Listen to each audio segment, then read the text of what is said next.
ನಮಸ್ಕಾರ. ನೀವು ನೋಡ್ತಾ ಇದ್ದೀರಾ ನ್ಯೂಸ್ ಪುತ್ತೂರು. ನಾನು ಧರ್ಮಶ್ರೀ ಧರ್ಮಸ್ಥಳ. ಇವತ್ತಿನ ವಿಶೇಷ ಕಾರ್ಯಕ್ರಮವನ್ನು ವೀಕ್ಷಿಸುತ್ತಿರುವಂತಹ ಎಲ್ಲಾ ವೀಕ್ಷಕರಿಗೆ ಸ್ವಾಗತವನ್ನು ಬಯಸ್ತಾ, ನಮ್ ಜೊತೆಗೆ ಭಾವತೀರಯ್ಯನ ಸಿನಿಮಾದ ನಾಯಕಿಯರು, ಅದೇ ರೀತಿ ನಾಯಕ ಪಾತ್ರದಲ್ಲಿರುವಂತಹ ಕಿರಣ್ ತೇಜಸ್, ಅದೇ ಸಂಗೀತ ನಿರ್ದೇಶನವನ್ನ ಮಾಡಿರುವಂತಹ ಮಯೂರ್ ಅಂಬೇಕಲು, ಇವರೆಲ್ಲರೂ ನಮ್ ಜೊತೆ ಇದ್ದಾರೆ. ಚಂದನಾನಂತ ಕೃಷ್ಣ ಅಂತ ಆಗಿರ್ಬೋದು, ಮತ್ತೆ ಅನುಷಾ ಕೃಷ್ಣ, ಅದೇ ರೀತಿ ನಮ್ಮ ಆರೋಹಿ ನಯನೆ, ಇವ್ರು ನಮ್ಮ ಜೊತೆ ಇದ್ದಾರೆ. ಇವರಿಗೆ ಪ್ರೀತಿ ಪೂರ್ವಕವಾಗಿ ಸ್ವಾಗತ. Thank you. ಮೊದಲಾಗಿ ನಾನು ವೈಯಕ್ತಿಕವಾಗಿ ಕ್ವಶನ್ ಕೇಳ್ತಾ ಹೋಗ್ತೇನೆ, ಅದಕ್ಕೆ ನೀವು ಆನ್ಸರ್ ಮಾಡಿ. ಮೊದಲಾಗಿ ನಾನು ಕ್ವಶನ್ ಕೇಳುವುದು ಹೇಳಿದ್ರೆ, ಭಾವತೀರಯ್ಯನ ಸಿನಿಮಾ ಯಾವಾಗ ತೆರೆ ಮೇಲೆ ನಾವು ಕಾಣ್ಬೋದು ಅನ್ನೋದು. ಯಾಕಂದ್ರೆ ಈಗ ಜನರು ತುಂಬಾ ಎಕ್ಸ್ಪೆಕ್ಟೇಷನ್ ಅಲ್ಲಿ ಇರ್ತಾರೆ. ಭಾವತೀರಯ್ಯನ ಈ ಹೆಸರು ಕೂಡ ನಾನು ಆಲ್ಮೋಸ್ಟ್ ಕೇಳಿದ್ದೇನೆ, ಭಾವತೀರಯ್ಯನ ಅಂತ. ಸೊ ಇದು ಯಾವಾಗ ತೆರೆ ಮೇಲೆ ಕಾಣ್ಬೋದು? ಭಾವತೀರಯ್ಯನ ಸಿನಿಮಾ ಇದೇ ಈ ಫೆಬ್ರವರಿ 21ನೇ ತಾರೀಕು ರಾಜ್ಯದಾದ್ಯಂತ ಬಿಡುಗಡೆ ಆಗ್ತಾ ಇದೆ. ನಮ್ಮ ಪುತ್ತೂರಲ್ಲೂ ಭಾರತ್ ಸಿನಿಮಾಸ್ ಅಲ್ಲಿ ಬಿಡುಗಡೆ ಆಗ್ತಾ ಇದೆ. ಶೋ ಟೈಮಿಂಗ್ಸ್ ಅದೆಲ್ಲ ಇನ್ನೂ ನಮ್ಮ ಡಿಸ್ಟ್ರಿಬ್ಯೂಟರ್ ಜೊತೆ ಡಿಸ್ಕಸ್ ಮಾಡಿ ನಾವು ತಿಳಿಸ್ತೀವಿ. ಬಟ್ ಭಾರತ್ ಸಿನಿಮಾಸ್ ಅಲ್ಲಿ ಇದೇ 21ನೇ ತಾರೀಕು ರಿಲೀಸ್ ಆಗ್ತಾ ಇದೆ. ಹಾಗಾದ್ರೆ ಫೆಬ್ರವರಿ 21ಕ್ಕೆ ತುಂಬಾ ಹತ್ತಿರದಲ್ಲೇ ಇದ್ದೇವೆ ನಾವು ಭಾವತೀರಯ್ಯನ ಸಿನಿಮಾವನ್ನ ಥಿಯೇಟರ್ಗೆ ಹೋಗಿ ನೋಡ್ಲಿಕ್ಕೆ. ಈ ಒಂದು ಸಿನಿಮಾದಲ್ಲಿ ನೀವು ಸಂಗೀತವನ್ನ ಮಾಡಿದ್ದೀರಿ. ಅರಿಯದೆ ಫಿಲ್ಮ್ ಅದು ಯೂಟ್ಯೂಬ್ ಅಲ್ಲಿ ಕೂಡ ಈಗಾಗಲೇ ಬಿಡುಗಡೆ ಆಗಿದೆ. ಸೊ ಇದ್ರಲ್ಲಿ ಒಂದು ಜನರ ಎಕ್ಸ್ಪೆಕ್ಟೇಷನ್ ನೀವು ನೋಡಿದಾಗೆ ಹೇಗೆ ಇದೆ ಅಂತ? ಅರಿಯದೆ ಹಾಡು ಬಗ್ಗೆ ಹೇಳ್ಬೇಕು ಅಂದ್ರೆ ಅದು ನಮ್ಮ ಸಿನಿಮಾದ ಮೊದಲ ಹಾಡು. ಅದನ್ನ ವಾಸುಕಿ ವೈಭವ್ ಹಾಡಿದ್ದಾರೆ. ಆಲ್ರೆಡಿ ಅವರಿಗೆ ಫ್ಯಾನ್ಸ್ ತುಂಬಾ ಇರೋದ್ರಿಂದ ಅವರ ವಾಯ್ಸ್ ತುಂಬಾ ನಮ್ಮ ಹಾಡಿಗೆ, ನಮ್ಮ ಕಂಪೋಸಿಷನ್ ಸೂಟ್ ಆಗುತ್ತೆ ಅಂತ ಇರೋ ಕಾರಣ ಅವರನ್ನು ನಾವು ಚೂಸ್ ಮಾಡಿದ್ವಿ. ಸರ್ ಹಾಡಕ್ ಇಟ್ಕೊಂಡ್ರು. ಸೊ ಆ ಹಾಡು ಈಗಾಗ್ಲೇ ಒಂದು 2 ಲಕ್ಷಕ್ಕೂ ಜಾಸ್ತಿ ಜನ ಯೂಟ್ಯೂಬ್ ಅಲ್ಲಿ ನೋಡಿದ್ದಾರೆ. ತುಂಬಾ ಒಳ್ಳೊಳ್ಳೆ ಕಮೆಂಟ್ಸ್ ಬರ್ತಾ ಇದೆ. ಮತ್ತೆ ಆ ಹಾಡಲ್ಲಿ ನಾವು ಲಿರಿಕಲ್ ವಿಡಿಯೋದ ಜೊತೆಗೆ ಒಂದಷ್ಟು ನಮ್ಮ ಫಿಲ್ಮ್ ಶಾರ್ಟ್ಸ್ ಅನ್ನು ಹಾಕಿದ್ವಿ, ಫಿಲ್ಮ್ ವಿಜುವಲ್ಸ್ ಅನ್ನು ಹಾಕಿದ್ವಿ. ಸೊ ಆ ವಿಜುವಲ್ಸ್ ಅನ್ನ ನೋಡಿ ಒಂದಷ್ಟು ಜನರ ಎಕ್ಸ್ಪೆಕ್ಟೇಷನ್ ಜಾಸ್ತಿ ಆಗಿದೆ ಅಂತ. ಈ ಒಂದು ಭಾವತೀರಯ್ಯನ ಸಿನಿಮಾದ ತುಂಬಾ ಸ್ಪೆಷಾಲಿಟಿ ಏನಂತ ಹೇಳಿದ್ರೆ, ಸಂಗೀತದ ಜೊತೆಗೆ ಸಿನಿಮಾ ಡೈರೆಕ್ಷನ್ ಮಾಡಿರುವಂಥದ್ದು. ಇದು ತುಂಬಾ ಅಪರೂಪ ಅಂತ ಕೂಡ ಹೇಳ್ಬೋದು, ಮತ್ತೆ ಇದೊಂದು ಸವಾಲಿನ ಕೆಲಸ ಅಂತಾನು ಹೇಳ್ಬೋದು. ಇದು ನಿಮಗೆ ಯಾವ ರೀತಿಯಾಗಿ ಖುಷಿಯನ್ನ ತಂದಿದೆ, ಅಥವಾ ನಿಮಗೆ ಇದ್ರ ಅಭಿಪ್ರಾಯ ಏನು? ಸಂಗೀತ ನಿರ್ದೇಶನ ಹಾಗೂ ಮೊನ್ನೆ ಎಲ್ಲೋ ಹೀಗೆ ಹೇಳಿದ್ದೆ, ಸಂಗೀತ ನಿರ್ದೇಶನದಲ್ಲೇ ಒಂದು ನಿರ್ದೇಶನ ಅನ್ನೋದು ಬರ್ತದೆ. ಸೊ ಹಾಗಾಗಿ ಕಂಪೋಸಿಷನ್ ಮತ್ತೆ ಕತೆ ಬರೆಯೋದು ಅದು ಪ್ಯಾರಲಲ್ಲಿ ಹೋಗುವಂತ ವಿಚಾರ. ಅಂದ್ರೆ ಕತೆ ಬರೆದಾಗ್ಲೂ ನಾವು ಒಂದು ಇಮ್ಯಾಜಿನೇಷನ್ ಅಲ್ಲಿ, ಅಥವಾ ಏನೋ ಒಂದು ನೋಡಿದ್ದನ್ನ ಏನೇ ಇದ್ರೂ ಒಂದು ಇಮ್ಯಾಜಿನೇಷನ್ ಅಲ್ಲಿ ನಾವು ಕತೆ ಬರಿಬೇಕಾಗುತ್ತೆ. ಕಾಂಪೋಸಿಷನ್ ಹಾಗೆ. ಅಂದ್ರೆ ಏನೇ ಒಂದು ಕಥಾವಸ್ತು ಅಥವಾ ಒಂದು ಮೋಟಿವೇಶನ್ ಏನು ಇಟ್ಕೊಳ್ಳದೆ ಕಂಪೋಸ್ ಮಾಡಕ್ಕಾಗಲ್ಲ. ಸೊ ಅದ್ರಲ್ಲೂ ಏನೋ ಒಂದು ಇಮ್ಯಾಜಿನೇಷನ್ ಇರುತ್ತೆ. ಸೊ ಹಾಗಾಗಿ ಆ ಒಂದು ಇಮ್ಯಾಜಿನೇಷನ್ ಮಾಡೋದು ನಂಗೆ ತುಂಬಾ ಇಷ್ಟ. ಸೊ ಅದು ಸಂಗೀತದಲ್ಲಾಗಿರ್ಬೋದು, ಈಗ ನಾವು ಕಥೆಗಾರರು ಅಕ್ಷರದಲ್ಲಿ ಬರಿತೀವಿ, ಮ್ಯೂಸಿಕ್ ಕಂಪೋಸರ್ಸ್ ಅದನ್ನ ಸ್ವರಗಳಲ್ಲಿ ಪೋಣಿಸ್ತಾರೆ. ಸೊ ಅದಷ್ಟೇ ವ್ಯತ್ಯಾಸ. ಸೊ ಹಾಗಾಗಿ ಆ ಸಂಗೀತ ನಿರ್ದೇಶನ ಎರಡು ಚಾಲೆಂಜಿಂಗ್ ಅಂತೂ ಇತ್ತು. ಸೊ ನನ್ನ ಜೊತೆ ತೇಜಸ್ ಕೋಡರ್ ನಾವಿಬ್ರು ಸೇರ್ ಮಾಡಿರೋದ್ರಿಂದ ನಾವು ಆ ಜವಾಬ್ದಾರಿಗಳನ್ನ ಸಮನಾಗಿ ಹಂಚ್ಕೊಂಡು ಅದನ್ನ ಮಾಡ್ತಾ ಇದ್ವಿ. ಬಟ್ ತುಂಬಾ ಖುಷಿ ಕೊಡುತ್ತೆ. ಅಂದ್ರೆ ನಾವೇ ಡೈರೆಕ್ಟ್ ಮಾಡಿರೋ ಸಿನಿಮಾಗೆ ನಾವೇ ಮ್ಯೂಸಿಕ್ ಮಾಡೋದು ತುಂಬಾ ಟೈಮ್ ಸೇವ್ ಮಾಡುತ್ತೆ. ನಮ್ಗೆ ಅದ್ ಏನ್ ಬೇಕು ಅನ್ನೋದನ್ನ ಶೂಟಿಂಗ್ ಟೈಮ್ ಅಲ್ಲೇ ನಮ್ಗೊಂದು ಅಂದಾಜಾಗಿರುತ್ತೆ. ಸೊ ಮ್ಯೂಸಿಕ್ ಮಾಡೋದು ಇನ್ನೂ ಸ್ವಲ್ಪ ಇಂಪ್ಯಾಕ್ಟ್ಫುಲ್ ಆಗಿ ನಾವು ಮಾಡಕ್ಕೆ ಹೆಲ್ಪ್ ಆಗುತ್ತೆ. ಈ ಮೊದಲು ನೀವು ಶಾಕಾಹಾರಿ ಫಿಲ್ಮಿಗೂ ಸಂಗೀತವನ್ನ ಮಾಡಿದ್ರೆ, ಈಗ ಭಾವತೀರಯ್ಯನ ಸಿನಿಮಾ ಸಂಗೀತ, ಇದೆರಡು ಡಿಫ್ರೆಂಟ್ ನಿಮ್ಗೆ ಯಾವ ರೀತಿ ಇದೆ? ಸೊ ಶಾಕಾಹಾರಿ ಮತ್ತೆ ಭಾವತೀರಯ್ಯನ ಅಂತ ತಗೊಂಡ್ರೆ ಅದು ಕಂಪ್ಲೀಟ್ ಬೇರೆ ವರ್ಲ್ಡ್, ಅಂದ್ರೆ ಪ್ರಪಂಚನೇ ಬೇರೆ. ಶಾಕಾಹಾರಿ ಒಂದು ಸಸ್ಪೆನ್ಸ್ ಥ್ರಿಲ್ಲರ್ ಅಥವಾ ಒಂದು ಕ್ರೈಮ್ ಥ್ರಿಲ್ಲರ್ ಜಾನರ್ ಅಲ್ಲಿ ಇತ್ತು. ಭಾವತೀರಯ್ಯನ ಕಂಪ್ಲೀಟ್ ಒಂದು ಹೊಸ ಜಾನರದಲ್ಲಿದೆ, ಅಂದ್ರೆ ರೊಮ್ಯಾನ್ಸ್ ಡ್ರಾಮಾ ಜಾನರ್ ಅಲ್ಲಿ ಇರೋದ್ರಿಂದ ಅದೇ ಬೇರೆ ಕತೆ, ಇದೇ ಬೇರೆ ಕತೆ. ಅಲ್ಲಿ ನಮ್ಮ ಮೈಂಡ್ ಸೆಟ್, ನಾವು ಮಾಡೋ ಮ್ಯೂಸಿಕ್ ಆಬ್ವಿಯಸ್ಲಿ ಬೇರೆ ತರ ಇರುತ್ತೆ. ಇಲ್ಲಿ ನಾವು ಮಾಡೋ ಮ್ಯೂಸಿಕ್ ಬೇರೆ ತರ ಇರುತ್ತೆ. ಹಾಗೆ ಕಂಪ್ಲೀಟ್ ಡಿಫ್ರೆಂಟ್ ಎಕ್ಸ್ಪೀರಿಯನ್ಸ್. ಮತ್ತೆ ಅದು ತುಂಬಾ ಎಕ್ಸ್ಟ್ರೀಮ್. ಅದೊಂಥರ ಬೇರೆ ತರ ಎಕ್ಸ್ಟ್ರೀಮ್, ಇದೊಂಥರ ಬೇರೆ ತರ ಎಕ್ಸ್ಟ್ರೀಮ್. ಸೊ ಅದೆರಡರಲ್ಲೂ ಬೇರೆ ಬೇರೆ ಈ ತರ ಹೊಸ ತರದ ಜಾನರ್ಸ್ ಸಿಗೋದು ನನ್ನ ಪುಣ್ಯ ಅಂತಾನೆ ಹೇಳ್ಬೋದು. ನೀವು ಈ ಒಂದು ಸಂಗೀತ ಇದರಲ್ಲಿ ನೀವು ಈಗಾಗಲೇ ಇದ್ದೀರಿ, ಸಾಧನೆ ಮಾಡಿದ್ರು. ಫಿಲ್ಮ್ಗೆ ಡೈರೆಕ್ಷನ್ ಮಾಡಬೇಕು ಅನ್ನುವಂತಹ ಆಸೆ ಮೊದಲೇ ಇತ್ತ ಅಲ್ವಾ, ಅಥವಾ ಇದೊಂದು ಡ್ರೀಮ್ ಯಾಕೆ ಈ ಚಾಯ್ಸ್ ಮಾಡಿದ್ರಿ ಅನ್ನೋದು, ಈ ಡೈರೆಕ್ಷನ್ ಯಾಕೆ ತಗೊಂಡ್ರಿ? ಸೊ ತುಂಬಾ ಮುಂಚೆಯಿಂದ ನಾನೇನ್ ನಿರ್ದೇಶಕ ಆಗ್ಬೇಕು, ಡೈರೆಕ್ಟರ್ ಆಗ್ಬೇಕು ಅಂತ ನಾನೇನು ಅನ್ಕೊಂಡಿರ್ಲಿಲ್ಲ. ಸೊ ಒಂದು ಸಂಗೀತಗಾರ ಆಗ್ಬೇಕು ಅಂತ ಮೊದ್ಲಿಂದನೂ ಒಂದು ಮ್ಯೂಸಿಷಿಯನ್ ಆಗ್ಬೇಕು ಅಂತ ಅನ್ಕೊಂಡಿದ್ದೆ. ಸೊ ಫಿಲಂ ಮ್ಯೂಸಿಕ್ ಯಾವಾಗ ನಾನು ಅಂದ್ರೆ ಏನೋ ಟ್ರೈ ಮಾಡಕ್ ಶುರು ಮಾಡಿದೆ, ಸೊ ಆ ಟೈಮಲ್ಲಿ ಅದೇ ನಾನು ಅವಾಗ್ಲೇ ಹೇಳಿದಾಗ ಒಂದು ಆ ಇಮ್ಯಾಜಿನೇಷನ್ ಅದು ಇದು ನಾವು ಕಂಪೋಸಿಷನ್ ಟೈಮಲ್ಲಿ ಫಿಲಂ ಮ್ಯೂಸಿಕ್ ಅಲ್ಲಿ ತುಂಬಾ ಎಕ್ಸೈಟ್ ಆಗ್ತಾ ಇದ್ದೆ ನಾನು ಮ್ಯೂಸಿಕ್ ಮಾಡ್ಬೇಕಾದ್ರೆ. ಅವಾಗ ನಮ್ಗೆ ನಮ್ದೇ ಆದ ಒಂದು ಹೊಸ ಹೊಸ ಆಲೋಚನೆಗಳು, ಹೊಸ ತರದ ಯೋಚನೆಗಳು ಬರ್ತಾ ಇದ್ದಾಗ ಆಮೇಲೆ ನಮ್ದೇ ಆರೋ ಫಿಲ್ಮ್ಸ್ ಅಂತ ಒಂದು ತಂಡ ಕಟ್ಟಿ ಅದನ್ನ ಬ್ಯಾನರ್ ರಿಜಿಸ್ಟರ್ ಮಾಡಿ ಅದರಿಂದ ಏನೋ ಒಂದು ಹೊಸ ಕೆಲಸ ಮಾಡ್ಬೇಕು ಅಂತಂದಾಗ ಯಾಕೆ ನಮ್ಮ ಟ್ಯಾಲೆಂಟ್ ನಾವು ಎಕ್ಸ್ಪ್ಲೋರ್ ಮಾಡಬಾರ್ದು, ಯಾಕೆ ಒಂದು ಟ್ರಯಲ್ ನೋಡಬಾರ್ದು ಅಂತ ಶುರುವಾಗಿದ್ದು ಅಲ್ಲಿಗೆ ಹೋಗಿದ್ದು. ಬಟ್ ಇವಾಗ ತುಂಬಾ ಅದ್ರ ಮೇಲೆ ಕಾನ್ಸಂಟ್ರೇಟ್ ಮಾಡಿ ನಮ್ಮನ್ನ ನಾವು ಇಂಪ್ರೂವ್ ಮಾಡಕ್ಕೆ ಟ್ರೈ ಮಾಡ್ತಾ ಇದ್ದೀವಿ. ಹೀಗೆ ಮುಂದುವರಿಲಿ ಸರ್, ಹೊಸ ಹೊಸ ನಿರ್ದೇಶನ ಕೂಡ ಸಿನಿಮಾ ಅಷ್ಟು ಬರಲಿ. ಈ ಒಂದು ಭಾವತೀರಯಾನ ಸಿನಿಮಾಕ್ಕೆ ಟೈಟಲ್ ಹೇಗಿಟ್ರು, ಯಾವ ಒಂದು ಚಿಂತನೆಯಲ್ಲಿ ನೀವು ಇಟ್ರು? ಸೊ ಭಾವತೀರಯಾನ ಟೈಟಲ್ ಅಂತ, ಅದು ಆ ಟೈಟಲ್ ನ ನಾವು ಚೂಸ್ ಮಾಡಿದ್ದೆ ಒಂದು ತುಂಬಾ ದೊಡ್ಡ ಕಥೆ ಇದೆ. ನಾವು ಫಸ್ಟ್ ಇದನ್ನ ನಿಮ್ಗೆಲ್ರಿಗೂ ಗೊತ್ತಿದ್ದಾಗೆ ಒಂದು ಶಾರ್ಟ್ ಮೂವಿ ಅಂತ ಶುರು ಮಾಡಿದ್ದ ಪ್ರಾಜೆಕ್ಟ್ ಇದು ಭಾವತೀರಯಾನ. ಅದು ಫಸ್ಟ್ ಲವ್ ಅಂತ ಇತ್ತು ನಾವು ಶಾರ್ಟ್ ಮೂವಿ ಶುರು ಮಾಡಿದಾಗ. ಸೊ ಅಲ್ಲಿ ನಾವು ಒಂದು 1 hour ಅಷ್ಟು ಅದು ಕತೆ ರೆಡಿ ಆಗಿತ್ತು, ಶೂಟ್ ಆಗಿತ್ತು. ಸೊ ಅದಾದ್ಮೇಲೆ ನಾವು ಇದನ್ನ ಸಿನಿಮಾ ಮಾಡ್ಬೇಕು ಅಂತ ಡಿಸೈಡ್ ಮಾಡಿದ್ವಿ. ಹಾಗಾಗಿ ಆ ಟೈಮಲ್ಲಿ ನಮ್ಗೆ ಫಸ್ಟ್ ಲವ್ ಅನ್ನೋದು ನಮ್ಮ ಇಡೀ ಕತೆ ಅಂತ ತಗೊಂಡಾಗ ಅದು ಆ ಫಸ್ಟ್ ಲವ್ ಅದಕ್ಕೆ ಸೂಟ್ ಆಗ್ತಾ ಇರ್ಲಿಲ್ಲ.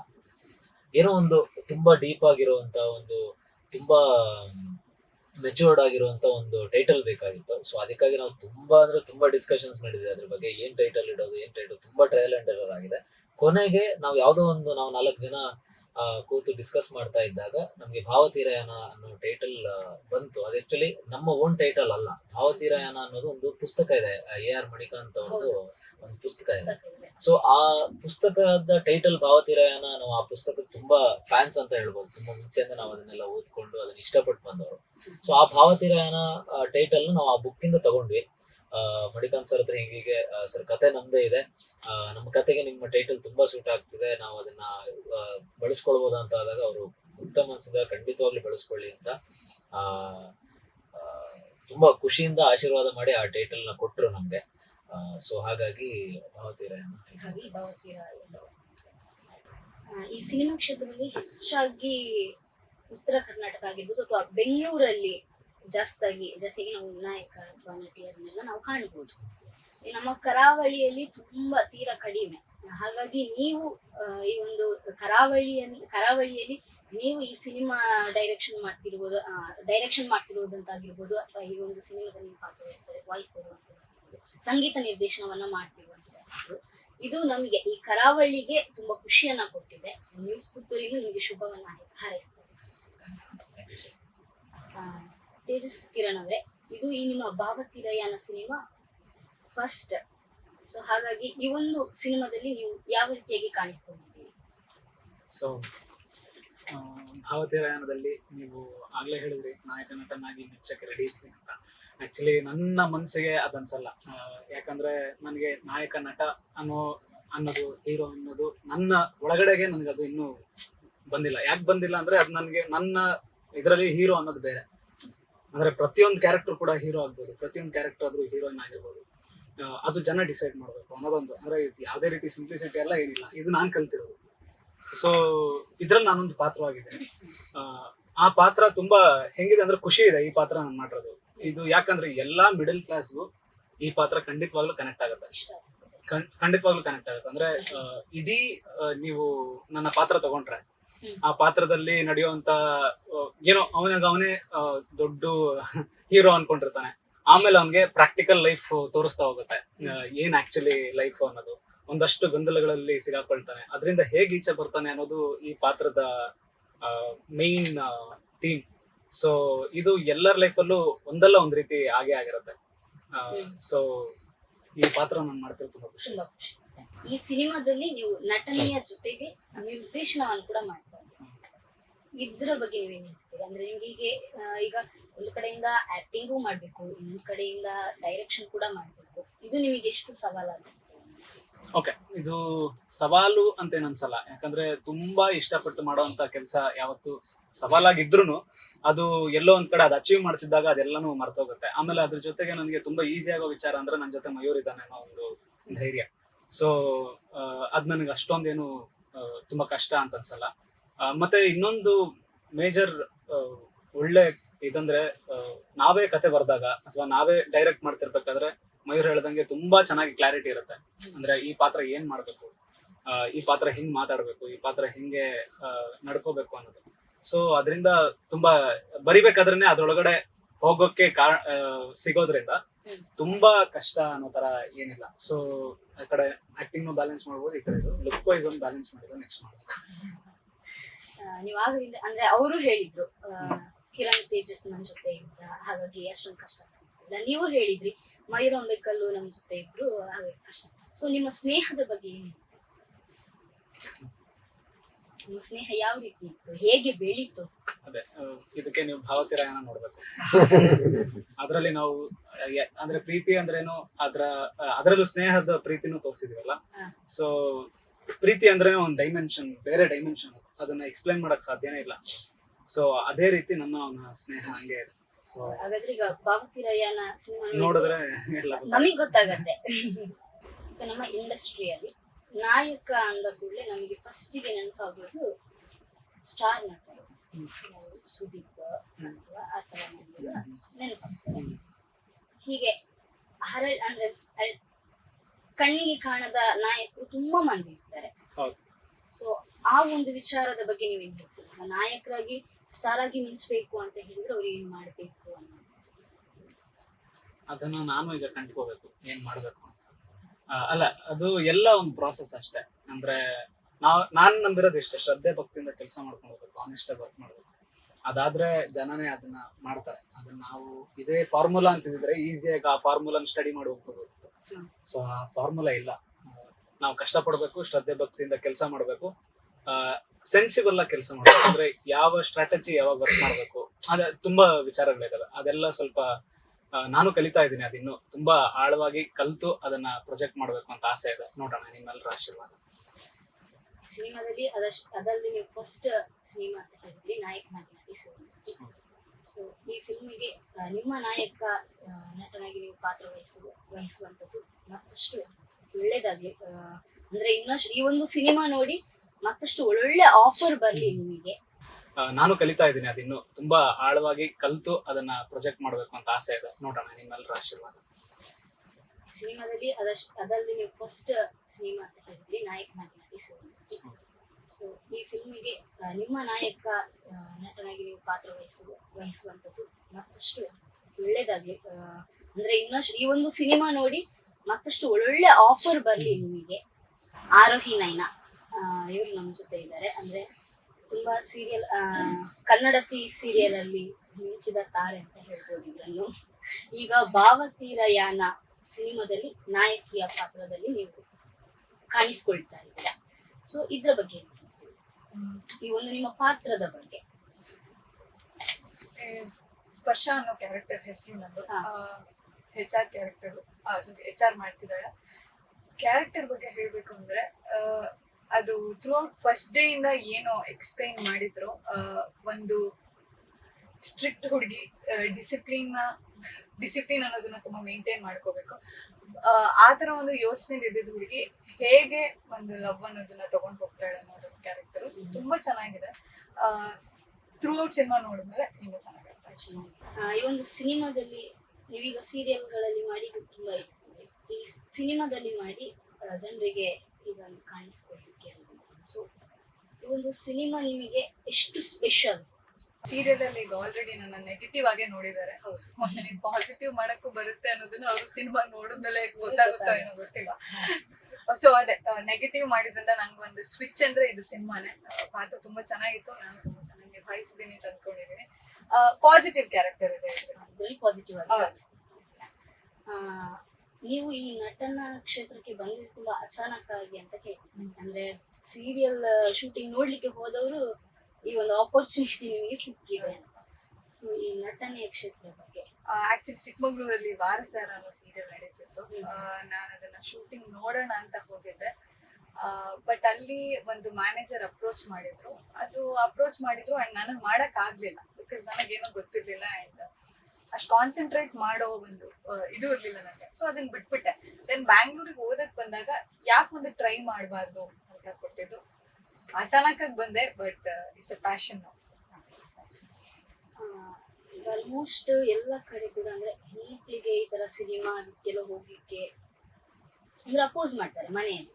ಸೊ ನಿಮ್ಮ ಮನೆಯಲ್ಲಿ ಯಾವ ರೀತಿ ಸಪೋರ್ಟ್ ತುಂಬಾ ಚೆನ್ನಾಗಿದೆ, ಬಿಕಾಸ್ ಯಾವುದೇ ನಂಗೆ ಕ್ಯಾರೆಕ್ಟರ್ಸ್ ಬಂದ್ರು ಯಾರೆಲ್ಲ ಕಾಲ್ ಬಂತು ಏನ್ ಬಂತು ನಾನು ಎಲ್ಲದನ್ನು ನಮ್ಮ ಮನೆಯವರಿಗೆ ಎಕ್ಸ್ಪ್ಲೈನ್ ಮಾಡೋದ್ರಿಂದ ಸೊ ಅವ್ರಿಗೆ ಗೊತ್ತಾಗ್ತಿದೆ ಹೇಗೆ ನಂಗೆ ಒಂದೊಂದೇ ಆಪರ್ಚುನಿಟಿ ಅಥವಾ ಒಂದೊಂದೇ ಸ್ಟೆಪ್ ಹೇಗ್ ಸಿಗ್ತಿದೆ ಅನ್ನೋದಕ್ಕೆ.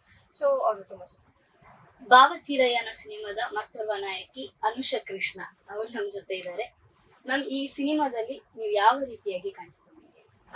ಭಾವತೀರಯಾನ ಈ ಸಿನಿಮಾದಲ್ಲಿ ನನ್ನ ಪಾತ್ರ ಬಂದು ಒಂದು ಫ್ರೆಂಡ್ಶಿಪ್ ಇಂದ ಇಂಟ್ರಡ್ಯೂಸ್ ಆಗುವಂತ ಪಾತ್ರ. ಅಂದ್ರೆ ಹೀರೋ ಜೊತೆಗಿನ ಒಂದು ಫ್ರೆಂಡ್ಶಿಪ್ ಇಂದ ಸ್ಟಾರ್ಟ್ ಆಗುತ್ತೆ. ಅದಾದ್ಮೇಲೆ ಆ ಫ್ರೆಂಡ್ಶಿಪ್ಗೂ ಮೀರಿದ ಒಂದು ಬಾಂಧವ್ಯ ಇರುತ್ತೆ ಅವ್ರಿಬ್ಬರ ಮಧ್ಯೆ. ಅಲ್ಲಿಂದ ಒಂದು ಕತೆ, ಆ ಜರ್ನಿ ಸ್ಟಾರ್ಟ್ ಆಗುತ್ತೆ ಅವಳು ಈ ರೀತಿಯ ಒಂದು ಪಾತ್ರ. ಈ ಒಂದು ಸಿನಿಮಾದಲ್ಲಿ ಈಗ ನೀವು ಸ್ವಲ್ಪ ಭಾಗಿಯಾಗಿದ್ದೀರಿ, ಇದಕ್ಕೆ ನಿಮ್ಗೆ ಎಷ್ಟು ಖುಷಿಯಾಗಿರ್ಬೋದು? ಇದು ಅಂದ್ರೆ ಡೆಫಿನೆಟ್ಲಿ ಹೇಳ್ಬೇಕು ಅಂತಂದ್ರೆ ತುಂಬಾ ವಿಭಿನ್ನವಾಗಿದೆ ಪಾತ್ರ ಅಂದ್ರೆ ನಾನ್ ಥಿಯೇಟರ್ ಇಂದ ಬಂದವಳು. ಸೊ ನನಗೆ ಆ ಪರ್ಫಾರ್ಮೆನ್ಸ್ ಸ್ಕೋಪ್ ಇತ್ತು. ಸೊ ತುಂಬಾ ಎಂಜಾಯ್ ಮಾಡಿದೆ. ಅದು ಬಿಟ್ಟು ಇನ್ನೊಂದು ನಾನು ಹೊಸದಾಗಿ ಹೇಳಲೇಬೇಕಾಗಿರೋ ವಿಷಯ ಏನಂತಂದ್ರೆ, ಈಗ ಮಯೂರ್ ಆಗಿರ್ಬೋದು, ತೇಜಸ್ ಆಗಿರ್ಬೋದು, ಹೊಸ ಟೀಮ್ ಹೊಸದಾಗಿ ಅವರು ಡೆಬ್ಯೂ ಆಗಿ ನಿರ್ದೇಶನ ಮಾಡ್ತಾ ಇದಾರೆ. ಅಂದ್ರೆ ಎರಡೆರಡು ರೆಸ್ಪಾನ್ಸಿಬಿಲಿಟಿ, ಒಬ್ರು ಮ್ಯೂಸಿಕ್ ಆಗಿರ್ಬೋದು, ಡೈರೆಕ್ಷನ್. ಆದ್ರೆ ಹೊಸದಂತ ಅನ್ಸ್ತಾ ಇಲ್ಲ, ಅಷ್ಟು ಚೆನ್ನಾಗಿ ನಿಭಾಯಿಸ್ತಾರೆ. ಆರ್ಟಿಸ್ಟಿಕ್ ಕೊಟ್ಟಂತ ರೆಸ್ಪೆಕ್ಟ್ ಆಗಿರ್ಬೋದು, ಆ ಕಮ್ಯುನಿಕೇಶನ್ ಸ್ಟೈಲ್ ಅಂತೂ ಒಂಥರ ಎಷ್ಟೋ ಸಿನಿಮಾ ಮಾಡಿರೋ ಅನುಭವ ಇರುವಂತ ಪ್ರೊಡಕ್ಷನ್ ಹೌಸ್ ಆರೋಹ ಫಿಲ್ಮ್ಸ್ ಅಂತ ನನ್ಗೆ ಅನ್ಸುತ್ತೆ. ನಂಗೆ ಅದು ತುಂಬಾ ಇಷ್ಟ. ನಾನು ತುಂಬಾ ಸಲ ಅವ್ರಿಗೆ ಹೇಳಿದೀನಿ ಕೂಡ, ಫಸ್ಟ್ ಫಿಲಮ್ ಅಲ್ಲಿ ಈ ರೀತಿಯಾಗಿ ಅವರು ಇಷ್ಟು ಚೆನ್ನಾಗಿ ರೆಸ್ಪಾನ್ಸಿಬಲ್ ಆಗಿ ಹ್ಯಾಂಡಲ್ ಮಾಡ್ತಿದ್ದಾರೆ ಅಂದ್ರೆ ಇನ್ನೂ ಒಂದು ಒಳ್ಳೆ ಭವಿಷ್ಯ ಇದೆ ಅನ್ನೋದು ನನಗೆ. ಸೊ ಎಲ್ಲೋ ಆ ಬಿಗಿನಿಂಗ್ ಪಾರ್ಟ್ ಆಫ್ ದ ಜರ್ನಿಲಿ ನಾನೆಲ್ಲೋ ಒಂದು ಚಿಕ್ಕದಾಗಿ I was also part of it ಅಂತ ಮುಂದೆ ಹೇಳ್ಕೊಳಕ್ ಆಗ್ಬೋದು ಅನ್ನೋದು ನನ್ಗೇನೋ ಒಂದು ಖುಷಿ. ನೀವು ಕೂಡ ಅಂದ್ರೆ ಈ ಒಂದು ಸಿನಿಮಾದಲ್ಲಿ ಅದ್ರ ನಿಮಗೆ ತುಂಬಾ ಖುಷಿಯನ್ನು ಕೊಟ್ಟಿದೆ. ಈ ಮುಂಚೆ ನೀವು ಯಾವ್ದಾದ್ರು ರೀಸೆಂಟ್ ಆಗಿ ಹೇಳ್ಬೇಕು ಅಂದ್ರೆ UI ಸಿನಿಮಾದಲ್ಲಿ ಪಾತ್ರ ನಿಭಾಯಿಸಿದೆ. ಅದು ಬಿಟ್ಟು ತೆಲುಗುನಲ್ಲಿ ಒಂದು ಸಿನಿಮಾ ಮಾಡಿದೀನಿ, ಬೇಕಮಿಟನ್ ಅಂತ. ಅದು ಪ್ರೈಮಲ್ ರಿಲೀಸ್ ಆಗಿದೆ. ಅದು ಬಿಟ್ಟು ಕನ್ನಡದಲ್ಲಿ ಇನ್ನು ಕೆಲವೊಂದು ಸಿನಿಮಾ ರಿಲೀಸ್ ಆಗ್ಬೇಕು. ಅನಿಮಾ ಅಂತ ಒಂದು ಸಿನಿಮಾ ರಿಲೀಸ್ ಆಗ್ಬೇಕು. ಬ್ರಹ್ಮಿ ಅನ್ನೋ ಒಂದು ಸಿನಿಮಾ, ಅಂದ್ರೆ ಅದು 2019 ಇಂದ yet to release some films. Ma'am, ಈ ಭಾವತೀರಯಾನ ಸಿನಿಮಾ ನಿಮ್ಗೆ ಎಷ್ಟು ಸ್ಪೆಷಲ್? ಅದೇ ಆಲ್ರೆಡಿ ಹೇಳ್ದಾಗೆ ಇದು ಫಸ್ಟ್ ಡೇ ಆಫ್ ಶೂಟಿಂಗ್ ಇಂದ ಇಲ್ಲಿಯ ಜರ್ನಿ ತುಂಬಾ ಸ್ಪೆಷಲ್ ಆಗಿದೆ. ಏನಕ್ಕೆ ಅಂತಂದ್ರೆ ಪ್ರತಿಯೊಬ್ಬರು ಅಷ್ಟೇ ಕಷ್ಟಪಟ್ಟು, ಅಷ್ಟೇ ಇಷ್ಟಪಟ್ಟು ಈ ಕಥೆನ ಹೆಣೆದಿರೋದಾಗಿರ್ಬೋದು, ಅಥವಾ ಕಥೆನ ಸ್ಕ್ರೀನ್ ಪ್ಲೇ ಆಗಿರ್ಬೋದು, ಪರ್ಫಾರ್ಮೆನ್ಸ್ ಆಗಿರ್ಬೋದು, ಅಷ್ಟು ಚೆನ್ನಾಗಿ ಮೂಡ್ ಬಂದಿದೆ. ಈಗ 21ಕ್ಕೆ ರಿಲೀಸ್ ಆಗ್ತದೆ. ಖಂಡಿತವಾಗ್ಲೂ ಎಲ್ಲರಿಗೂ ಇಷ್ಟ ಆಗತ್ತೆ, ನಮ್ಮೆಲ್ಲರ ಪಾತ್ರ ಕೂಡ, ಸಿನಿಮಾ ಕೂಡ ಅಂತ ಅನ್ಕೊಂಡಿದೀನಿ. ಸೊ ಇಟ್ಸ್ ಎಕ್ಸ್ಟ್ರಾ ಸ್ಪೆಷಲ್, ತುಂಬಾ ಸ್ಪೆಷಲ್ ಆಗಿದೆ ಅಂತ. ಈಗ ನೀವು ಬ್ರಾಹ್ಮಿ ಸಿನಿಮಾ ಮಾಡಿದ್ರೆ, ಆ ಸಿನಿಮಾದಲ್ಲಿ ನಿಮ್ಮ ಒಂದು ಪಾತ್ರಕ್ಕೆ ರಾಜ್ಯ ಪ್ರಶಸ್ತಿ ಸಿಕ್ಕಿದೆ. ಇದ್ರ ಬಗ್ಗೆ ಏನ್ ಹೇಳ್ತೀರಾ? ಅದೇ ತುಂಬಾ ಖುಷಿ ಆಗತ್ತೆ. ಯಾಕಂದ್ರೆ ಆಸ್ ಆರ್ಟಿಸ್ಟ್ ನಾವು ನಾವು ಎವ್ರಿ ಡೇ ಅನ್ಸರ್ಟನಿಟಿ ಇರುತ್ತೆ. ಅಂದ್ರೆ ನಾಳೆ ನಿಮಗೆ ಆ ಪಾತ್ರ ಸಿಗ್ಬೋದಾ, ಸಿಗಲ್ವಾ, ರಿಲೀಸ್ ಫಿಲಮ್ ಯಾವಾಗ ಆಗುತ್ತೆ, ಅದು ನಮ್ ಕೈಲಿರೋದಿಲ್ಲ. ಯಾವಾಗ್ಲೂ ಈ ರೀತಿ ಒಂದು ಅವಾರ್ಡ್ ಆಗ್ಲಿ, ಈ ತರ ಒಂದು ವ್ಯಾಲಿಡೇಷನ್ ಸಿಕ್ಕೋದ್ರಿಂದ ನಮ್ಗೆ ಓಕೆ, ಇನ್ನಷ್ಟು ಕೆಲಸ ಮಾಡೋದಕ್ಕೆ ಒಂದು ಹುಮ್ಮಸ್ ಬರುತ್ತೆ ಅಂತ ಹೇಳ್ಬೋದು. So it was very special for me. Bhavateerayana ಸಿನಿಮಾದಲ್ಲಿ ಮುಖ್ಯ ಪಾತ್ರದಲ್ಲಿ ಕಾಣಿಸ್ಕೊಂಡಿದ್ದಾರೆ ಚಂದನ ಅನಂತ ಕೃಷ್ಣ ಇವರು. ತುಂಬಾ ಚಿರಪರಿಚಿತರು. ಬಿಗ್ ಬಾಸ್ ಆಗಿರ್ಬೋದು, ಸಾಕಷ್ಟು ಸೀರಿಯಲ್ಗಳನ್ನು ಮಾಡಿದ್ದಾರೆ. ಅದಲ್ಲದೆ ಈಗ ಪ್ರೆಸೆಂಟ್ ಲಕ್ಷ್ಮೀ ನಿವಾಸ ಸೀರಿಯಲ್ ಕೂಡ, ಅದರಲ್ಲಿ ಕೂಡ ಪಾತ್ರವನ್ನ ನಿಭಾಯಿಸ್ತಾ ಇದ್ದಾರೆ. ಈಗ ಭಾವತೀರಯಾನ ಸಿನಿಮಾದಲ್ಲಿ ನಿಮ್ಮ ಪಾತ್ರ ಯಾವ ರೀತಿ ಇದೆ? ಮೊದಲನೇದಾಗಿ ಎಲ್ರಿಗೂ ನಮಸ್ಕಾರ. ಈ ಸಿನಿಮಾದಲ್ಲಿ ಒಂದು ವಿಭಿನ್ನ ಪಾತ್ರದಲ್ಲೇ ನಾನು ಕಾಣಿಸ್ಕೊಳ್ತಾ ಇದ್ದೀನಿ. ಇಷ್ಟು ವರ್ಷ ಸೀರಿಯಲ್ ನನ್ನ ಯಾವ ತರ ನೋಡಿದ್ದಾರೆ ಅದಕ್ಕೆ ಡೆಡ್ ಆಪೋಸಿಟ್. ಧೃತಿ ಅನ್ನೋ ಕ್ಯಾರೆಕ್ಟರು ತುಂಬಾ ಮೆಚೋರ್ಡ್ ಅಂಡ್ ತುಂಬಾ ಅಂಡರ್ ಪ್ಲೇ ಮಾಡುವಂತ ಒಂದು ಕ್ಯಾರೆಕ್ಟರ್. ಯೂಶಲಿ ನನ್ನ ಸೀರಿಯಲ್ ಅಲ್ಲೆಲ್ಲ ತುಂಬಾ ಬಬ್ಲಿ, ಲೈವ್ಲಿ, ಎಕ್ಸಾಜರೇಟ್ ಮಾಡೋ ತರದ್ನೇ ಇರೋದು. ಸೊ ಇದರಲ್ಲಿ ತುಂಬಾ ಸಟಲ್ ಪ್ಲೇ ಮತ್ತೆ ತುಂಬಾ ಮೆಚೋರ್ಡ್. ಸೊ ಏನೇ ಒಂದು ಲೈನ್ ಹೇಳಿ ಅದು ತುಂಬಾ ವೇಟೇಜ್ ಇರುವಂತ ಒಂದು ಕ್ಯಾರೆಕ್ಟರ್ನ ನಿಭಾಯಿಸಿರೋದು ತುಂಬಾ ಖುಷಿ ಇದೆ. ಬಿಕಾಸ್ ನನ್ನನ್ನ ಈ ರೀತಿ ನೋಡ್ಬೋದು ಅಂತ ಮಯೂರ್ ತೇಜಸ್ಸಿಗೆ ಮಾತ್ರ ಅನ್ಕೊಂಡಿದ್ದಕ್ಕೆ ಸದ್ಯಕ್ಕೆ. ಸೊ ತುಂಬಾ ಯೋಚನೆ ಮಾಡಿ ಬಂದು ಇದನ್ನ ನೀವ್ ಮಾಡಕ್ಕಾಗತ್ತಾ ಅಂತ ಕೇಳಿದ ತಕ್ಷಣ ನಾನು ಖುಷಿಯಾಗಿ ಮಾಡ್ತೀನಿ ಅಂತ ನಾನು ಒಪ್ಕೊಂಡೆ. ಸೊ ಈ ಪಾತ್ರನ ನಾನು ಮಾಡಿರೋದು ತುಂಬಾ ಖುಷಿ ಇದೆ. ಹಾಗಾದ್ರೆ ಚಂದನ ಅನಂತ ಕೃಷ್ಣ ಅವರು ಈ ಒಂದು ಸಿನಿಮಾದಲ್ಲಿ ತುಂಬಾ ಸ್ಪೆಷಲ್ ಆಗಿ ಕಾಣಿಸ್ಕೊಳ್ತಾರೆ. ಯಾಕಂತ ಹೇಳಿದ್ರೆ ಎಲ್ಲದರಲ್ಲಿ ಕೂಡ ಅದೇ ಇನ್ನೋಸೆಂಟ್ ಆಗಿ ಕಾಣಿಸ್ಕೊಳ್ತಿದ್ದಾರೆ. ಮಯೂರ್ ಮತ್ತೆ ತೇಜಸ್ವಿ ಅವರು ಇಬ್ಬರಿಗೆ ಕೂಡ ತುಂಬಾ ಅವ್ರು ಸೀರಿಯಲ್ ನೋಡ್ಬಿಟ್ಟೆ ಕೊಟ್ಟಿದ್ದಾರೆ ಅನಿಸ್ತದೆ. ಇವರಿಗೆ ಪಾಸಿಟಿವ್ ಆಗಿ ಕೊಟ್ಟಿದ್ದಾರೆ, ಇವರಿಗೆ ನೆಗೆಟಿವ್ ಆಗಿ ಕೊಟ್ಟಿದ್ದಾರೆ. ನಾನ್ ನೆಗೆಟಿವ್ ಅಲ್ಲ, ಬಟ್ ಅಂದ್ರೆ ಇನ್ನೋಸೆಂಟ್ ಆಪೋಸಿಟ್. ಪಾಸಿಟಿವ್ ಆ ರೀತಿಯಾಗಿ. ಹೌದು. ಈ ಒಂದು ಸಿನಿಮಾ ನಿಮಗೆ ತುಂಬಾ ಸ್ಪೆಷಲ್, ಯಾವ ರೀತಿಯಾಗಿ ನಿಮಗೆ ಸ್ಪೆಷಲ್ ಅಂತ ಅನಿಸುತ್ತೆ? Definitely very very special. Because ಈ 6-7 ವರ್ಷದಿಂದ ನಾನು ಬರೀ ಟೆಲಿವಿಷನ್ ಮಾಡ್ಕೊಂಡು ಬಂದಿದ್ದೆ. ಇದು ನನ್ನ ಫಸ್ಟ್ ಸಿನಿಮಾ, ನಾನು ಡೆಬ್ಯೂ ಅಂತ ಹೇಳ್ಬೋದು. ಒಂದ್ ನಾಯಕಿ ಅಲ್ದೇ ಇದ್ರು ಕೂಡ ಒಂದ್ ತುಂಬಾ ಮುಖ್ಯ ಪಾತ್ರದಲ್ಲಿ, ಹಾಗೆ ತುಂಬಾ ಒಳ್ಳೆ ಪಾತ್ರದಲ್ಲಿ ನಾನು ಕಾಣಿಸ್ಕೊಳ್ತಾ ಇದ್ದೀನಿ ಬಿಗ್ ಸ್ಕ್ರೀನ್ಸ್ ಅಲ್ಲಿ. ಅಂಡ್ ಅದ್ರಲ್ಲೂ ಮಯೂರ್ ತೇಜಸ್ ಅವರ ಡೈರೆಕ್ಷನ್ ಅಂಡರ್ ಅಲ್ಲಿ ನಾನು ಮಾಡ್ತಾ ಇರೋದು ಇನ್ನೂ ತುಂಬಾ ಖುಷಿ ಇದೆ. ಬಿಕಾಸ್ ಅವ್ರಿಬ್ರು ನಂಗೆ ತುಂಬಾ ವರ್ಷದಿಂದ ಪರಿಚಯ. ಅಂಡ್ ಹ್ಯಾವ್ ಬೀನ್ ಸೀಯಿಂಗ್ ಅವ್ರು ಎಷ್ಟು ಹಾರ್ಡ್ ವರ್ಕಿಂಗ್ ಮಾಡ್ತಿದ್ದಾರೆ ಅಂಡ್ ಎಷ್ಟು ಕಷ್ಟಪಟ್ಟು ಈ ಒಂದು ಸ್ಥಾನಕ್ಕೆ ಬಂದಿದ್ದಾರೆ ಅಂತ. ಅಂಡ್ ಅವ್ರನ್ನ ನಾನು ಇನ್ನೂ ತುಂಬಾ ಹೈಟ್ಸ್ ಅಲ್ಲಿ ನೋಡಕ್ ಇಷ್ಟಪಡ್ತೀನಿ. ಅಂಡ್ ಅವರಿಬ್ರು ಜೊತೆ ನಾನು ಕೆಲಸ ಮಾಡ್ತಿರೋದಕ್ಕೆ, ಅಂಡ್ ಇವ್ರು ಹೇಳ್ದಾಗೆ ಮುಂದೆ ಒಂದಷ್ಟು ವರ್ಷಗಳಾದ್ಮೇಲೆ ಅವ್ರು ಖಂಡಿತ ತುಂಬಾ ದೊಡ್ಡ ಮಟ್ಟದಲ್ಲಿ ಹೆಸರು ಮಾಡಿರ್ತಾರೆ. ಆವಾಗ ಆ ಒಂದ್ ಜರ್ನಿನಲ್ಲಿ ನಾನು ಒಂದು ಸಪೋರ್ಟ್ ಆಗಿ ನಿಂತಿದ್ದೆ ಅಂತ ಹೇಳ್ಕೊಳಕ್ಕೆ ನಂಗೆ ತುಂಬಾ ಖುಷಿ ಆಗುತ್ತೆ, ತುಂಬಾ ಹೆಮ್ಮೆ ಆಗುತ್ತೆ. ಅಂಡ್ ನಾನು ಈ ಜರ್ನಿ ಸೀರಿಯಲ್ ಆಡಿಷನ್ಸ್ ಎಲ್ಲ ಸ್ಟಾರ್ಟ್ ಮಾಡಿದಾಗ ಅವಾಗ ಅವ್ರಿನ್ನೂ ಅವಾಗಿನ್ನೂ ಓದ್ತಾ ಇದ್ರು, ಅವಾಗಿನ್ನೂ ಶುರು ಮಾಡಿದ್ರು. ಅಂಡ್ ಅವಾಗಿಂದ ಇವಾಗ ಅವ್ರ ಗ್ರೋತ್ ಕೂಡ ತುಂಬಾ ಚೆನ್ನಾಗಿದೆ. ಸೊ ಆ ಗ್ರೋತ್ ನಂಗೆ ನೋಡೋಕೆನೆ ತುಂಬಾ ಖುಷಿ ಆಗುತ್ತೆ. ಅವರ ಮೂವಿನಲ್ಲಿ ನಾನ್ ಒಂದ್ ಪಾತ್ರ ಮಾಡಿರೋದು ತುಂಬಾ ಖುಷಿ, ಅದಕ್ಕೆ ಅದು ವೆರಿ ವೆರಿ ಸ್ಪೆಷಲ್. ಈ ಭಾವತೀರಯನ ಸಿನಿಮಾ ಸಮಾಜಕ್ಕೆ ಯಾವ ರೀತಿಯಾಗಿ ಸಂದೇಶವನ್ನ ಕೊಡ್ತಾ ಇದೆ? ಸೊ ಭಾವತೀರಯನ ಸಿನಿಮಾ ಖಂಡಿತವಾಗ್ಲೂ ಒಂದು ಒಳ್ಳೆ ಎಮೋಷನಲ್ ಬಾಂಡಿಂಗ್ ನ ಇನ್ನೂ ಸ್ಟ್ರಾಂಗ್ ಮಾಡಿಸುತ್ತೆ ಅನ್ನೋ ಒಂದು ನಂಬಿಕೆ ಇದೆ ನಮ್ಗೆ. ಈಗಿನ ಜನರೇಷನ್ ನ ಪ್ರೀತಿ ನೋಡಿದಾಗ ಎಲ್ಲೋ ಒಂದ್ ಕಡೆ ಎಡುತ್ತಾ ಇದೀವ ಅಂತ ಅನ್ಸುತ್ತೆ. ಸೊ ಈ ಒಂದು ಸಿನಿಮಾ ಖಂಡಿತವಾಗ್ಲೂ ಪ್ರೀತಿ ಅಂದ್ರೆ ಏನು, ಯಾವುದೇ ರೀತಿಯಾಗಿರ್ಬೋದು, ಪ್ರೀತಿ ಅಂದ್ರೆ ಏನು ಅನ್ನೋದು ತೋರಿಸ್ಕೊಡುತ್ತೆ. ಅದ್ರ ಜೊತೆಗೆ ಎಂಟರ್ಟೈನ್ಮೆಂಟ್ ಖಂಡಿತವಾಗ್ಲೂ ಸಿಗುತ್ತೆ. ಸೊ ಈ ಎರಡೂ ಮಿಕ್ಸ್ಚರ್ ಇರೋದ್ರಿಂದ ನೀವು ದಯವಿಟ್ಟು ಭಾವತೀರಯನ ಸಿನಿಮಾ ನೋಡ್ಬೇಕು. ಅಲ್ಲಿಂದ ನೀವು ಲಾಸ್ಟ್ ಹೋಗ್ಬೇಕಾದ್ರೆ ಒಂದು ಮೆಸೇಜ್ ನ ತಗೊಂಡು ಹೋಗ್ತೀರಾ ಮನೆಗೆ. ಸೊ ಅದಕ್ಕೋಸ್ಕರ ನೀವು ಭಾವತೀರಯನ ಸಿನಿಮಾ ನೋಡ್ಬೇಕು. ಭಾವತೀರಯನ ಸಿನಿಮಾದಲ್ಲಿ ನಾಯಕನ ಜೊತೆಗೆ ನಟಿಸಿರುವ ಸಂದೀಪ್ ರಾಜ್ಗೋಪಾಲ್ ಇವರು ನಮ್ಮ ಜೊತೆ ಇದ್ದಾರೆ. ಸರ್, ಕಾರ್ಯಕ್ರಮಕ್ಕೆ ಸ್ವಾಗತ. ಭಾವತೀರಯನ ಸಿನಿಮಾದಲ್ಲಿ ಜನರ ಮುಂದೆ ನೀವು ಯಾವ ರೀತಿಯಾಗಿ ಕಾಣಿಸಿಕೊಂಡಿದ್ದೀರಿ ಸರ್? ಆಕ್ಚುಲ್ ಆಗಿ ಇದರಲ್ಲಿ ಸ್ಯಾಂಡಿ ಅನ್ನೋ ಪಾತ್ರದಲ್ಲಿ ಕಾಣಿಸ್ಕೊಂಡಿದ್ದೀನಿ. ಸೊ ಪಾತ್ರ ಅಂತೂ ತುಂಬಾ ಚೆನ್ನಾಗಿದೆ. ಹೀರೋಗೆ ಸಪೋರ್ಟಿಂಗ್ ರೋಲ್ ಅಲ್ಲಿ ಕಾಣಿಸ್ಕೊಳ್ತೀನಿ. ಅಂದ್ರೆ ಅದು ಹೇಳೋದಕ್ಕಿಂತ ಸಿನಿಮಾ ನೋಡಿದ್ರೆ ತುಂಬಾ ಚೆನ್ನಾಗಿರುತ್ತೆ. ಬಟ್ ಆದ್ರೂ ಸಣ್ಣದಾಗಿ ಹೇಳ್ಬೇಕು ಅಂತಂದ್ರೆ, ಒಂದು ಫ್ರೆಂಡ್ಗೆ, ಬೆಸ್ಟ್ ಫ್ರೆಂಡ್ಗೆ ಅವ್ನ ಲೈಫ್ ಅಲ್ಲಿ ಏನಾದ್ರು ತೊಂದರೆ ಆದಾಗ ಯಾವ ರೀತಿ ಒಂದು ಕ್ಯಾರೆಕ್ಟರ್ ಸಪೋರ್ಟಿವ್ ಆಗಿರ್ತಾರೆ, ಆ ರೀತಿ ಒಂದು ಕ್ಯಾರೆಕ್ಟರ್ ನಂದು. ಸೊ ತುಂಬಾ ಚೆನ್ನಾಗಿರುತ್ತೆ. ಸೊ ಹೇಳೋದಕ್ಕಿಂತ ಥಿಯೇಟರ್ ನೋಡಿದ್ರೆ ತುಂಬಾ ಚೆನ್ನಾಗಿರುತ್ತೆ ಅಂತ ನನ್ನ ಅನಿಸಿಕೆ. ಹಾಗಾದ್ರೆ ಥಿಯೇಟರ್ ಅಲ್ಲಿ ಹೋಗಿ ನೋಡಿ ಅಂತ ಹೇಳ್ತೀನಿ. ಖಂಡಿತ ಆದಷ್ಟು ಮಿಸ್ ಮಾಡದೆ ಥಿಯೇಟರ್ ನೋಡಿ, ತುಂಬಾ ಚೆನ್ನಾಗಿದೆ. ಸೊ ತುಂಬಾ ಎಂಜಾಯ್ ಮಾಡ್ಕೊಂಡು ನಾವಂತೂ ಸಿನಿಮಾ ಮಾಡಿದೀವಿ.